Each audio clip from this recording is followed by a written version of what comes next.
Halo semuanya, bagaimana kabar kalian hari ini? Semoga dalam keadaan yang sehat ya. Video kali ini adalah alur cerita dari drama Korea yang berjudul Mouse episode ke-13.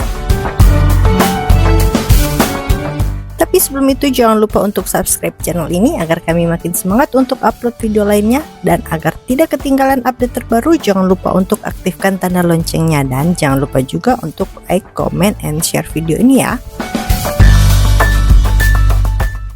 Sekarang kita lanjut ke videonya. Ternyata sebelumnya Barem lah yang meletakkan barang bukti yang ditemukan oleh detektif Shin di tepi sungai dan berusaha meyakinkan detektif Shin untuk kembali mencari barang bukti di lokasi kejadian.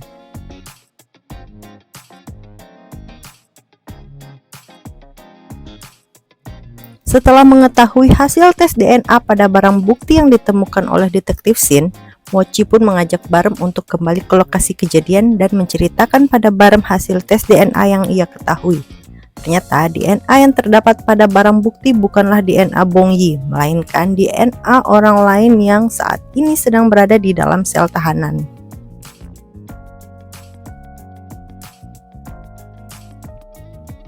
Produser Choi menawarkan pekerjaan untuk Bong Yi, namun Bong Yi merasa ragu untuk menerima tawaran tersebut karena ia merasa tidak memiliki latar belakang yang baik untuk bekerja bersama dengan produser Choi.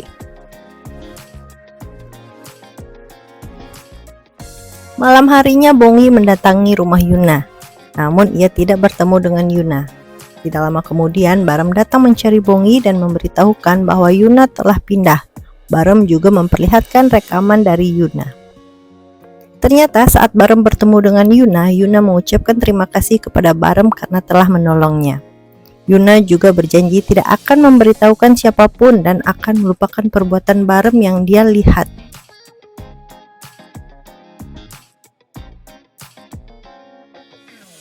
Saat kembali ke kantor, produser Choi mendapat telepon dari Bong Yi yang akhirnya setuju untuk menerima tawaran pekerjaan dari produser Choi.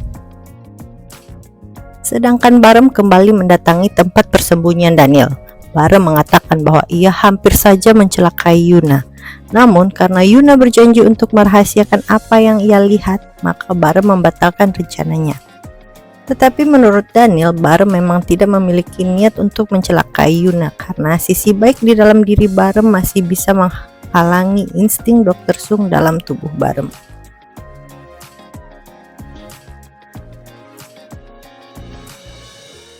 Polisi mencari tahu bagaimana bisa DNA seorang tahanan yang masih berada di dalam sel bisa menempel di senjata yang digunakan untuk mencelakai Kang Duk-soo.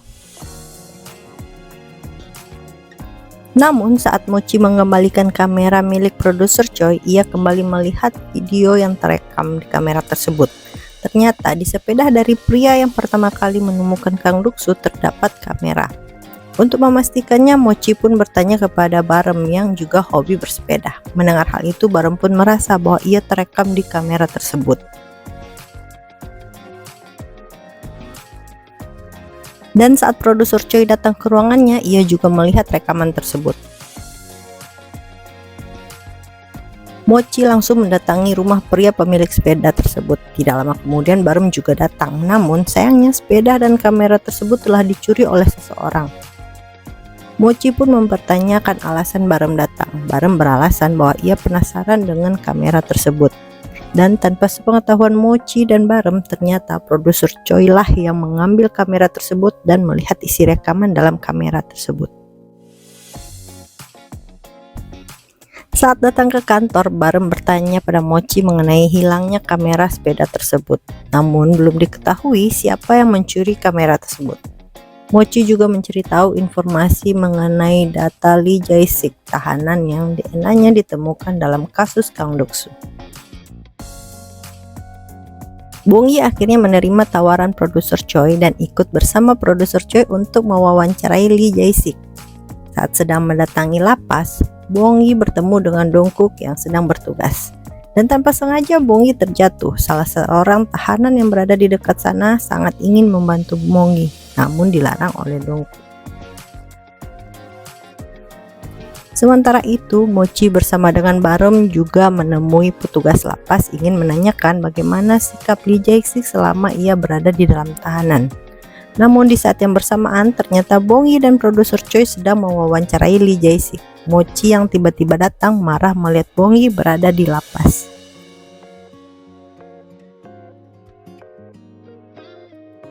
Malam harinya, Barem bersama dengan Bongi dan Dongku bertemu. Bongi menanyakan mengenai tahanan yang ia temui sebelumnya. Ternyata tahanan tersebut teringat anaknya saat melihat Bongi. Hal itu membuat ia sangat khawatir saat melihat Bongi terjatuh. Dongku juga menceritakan bahwa pria tersebut dipaksa oleh polisi untuk mengaku sebagai pelaku, namun tidak ada pihak keluarga yang membantunya untuk mengajukan banding karena ia telah lama terpisah dengan anaknya.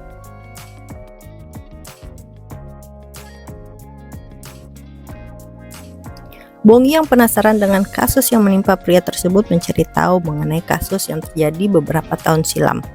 Dan saat sedang rapat bersama dengan produser Choi, Bongi mengajukan agar mereka mengangkat kasus pria tersebut yang selama ini dikenal dengan kasus Susyong. Produser Choi pun setuju dan meminta Bongi mencari tahu lebih banyak lagi mengenai kasus tersebut. Namun Bongi merasa bahwa data yang ia dapat dari internet sangatlah terbatas. Ia pun memutuskan untuk bertemu dengan Barem. Barem pun mengajak Bongi untuk melihat tempat ia bekerja. Namun tanpa sepengetahuan Barem, Bongi diam-diam bersembunyi di dalam ruang penyimpanan barang bukti untuk mencari tahu mengenai kasus yang menimpa Tuan Kim. Bongi justru menemukan beberapa hal aneh dari kasus Susyong yang membuat Tuan Kim dipaksa mengaku sebagai pelaku. Karena ingin membantu Tuan Kim, Bongi meminta Barem untuk membawa beberapa dokumen dari kasus tersebut untuk dibawa pulang. Bongi bersama dengan Dongku pun berusaha membaca dokumen yang dibawa pulang oleh Barem. Dan menurut Bongi, terdapat salah satu kasus lainnya yang ada kaitannya dengan kasus yang menimpa Tuan Kim. Bongi pun meminta agar Barem mencari tahu di mana lokasi keberadaan saksi dari kasus tersebut. Ternyata Jin Ah merupakan korban penculikan saat ia sedang hamil 9 bulan. Menurut Bongi, kasus yang menimpa Jin Ah mirip dengan kasus Susyong. Itu sebabnya ia datang untuk mewawancarai Jin Ah. Bongi pun melaporkan apa yang ia temukan mengenai kasus tersebut kepada produser Choi dan tim yang lainnya.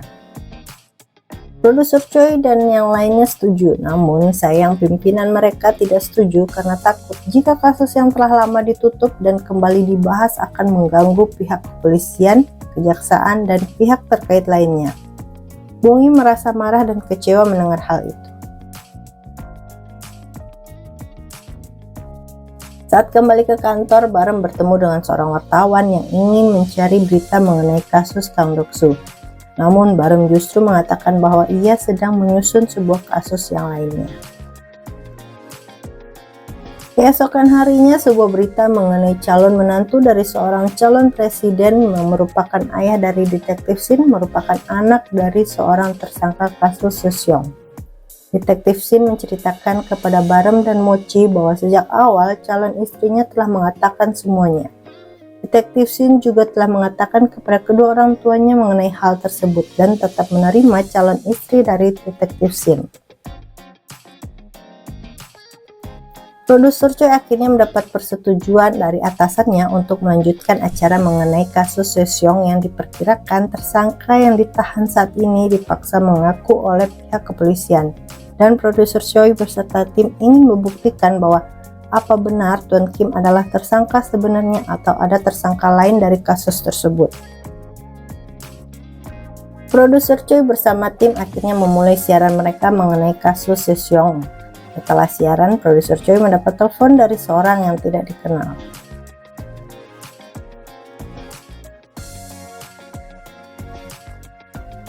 Sedangkan Bongi datang menemui Mochi dan memberikan Mochi jas untuk digunakan saat acara pernikahan detektif Shin. Mochi pun meminta agar Bongi kini menjalani hidupnya dengan bahagia.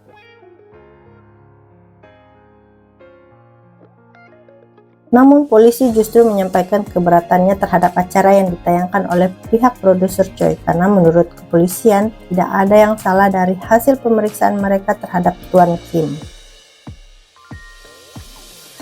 Mochi berusaha mencari tahu mengenai kasus yang dilakukan oleh Lee Jae-sik karena rentang waktu yang terjadi antara kasus Lee Jae-sik dan kasus Seseong sangat berdekatan. Mochi pun berhasil menemukan anak tiri dari Lee Jae-sik berkat bantuan dari detektif Shin. Dari hasil pengakuan anak tiri Lee Jae-sik, ternyata Lee Jae-sik yang berusaha melecehkan anak tirinya. Namun, saat teman dari anak tirinya mengetahui perbuatan Lee Jae-sik, ia justru memukulnya. Namun Lee Jae-sik justru mengaku kepada polisi bahwa ialah yang menolong anak tirinya dan tanpa sengaja melukai pelaku. Dari hasil yang Mochi dapat, ternyata Lee Jae-sik lah pelaku dari kasus Seseong dengan total korban 10 orang. Namun saat Mochi mengetahui hal tersebut, Lee Jae-sik telah dibebaskan dari tahanan. Sementara itu, Bong Yi sedang menunggu pria yang mengatakan bahwa ia memiliki bukti kasus Kang Dok-soo justru mendapat kabar bahwa pria tersebut mengalami kecelakaan. Selama ini, Barem telah mengetahui mengenai kasus yang menimpa Lee Jae-sik dan meminta bantuan dari Daniel untuk mengecek DNA dari Lee Jae-sik, serta meminta bantuan Daniel untuk memeriksa DNA dari Tuan Kim. Dan setelah Lee Jae-sik dibebaskan, Barem justru melukainya. Sedangkan Bong Yi yang berhasil mendapat flashdisk dari pria yang berjanji ingin bertemu dengan produser Choi pun akhirnya melihat isi rekaman tersebut. Dan terlihat jelas wajah Barem dalam video tersebut. Bong Yi pun membuang flashdisk tersebut ke toilet. Apa yang akan dilakukan oleh Bong Yi setelah mengetahui bahwa Barem lah pelaku yang selama ini dicari polisi atas kasus Kang Dok-soo?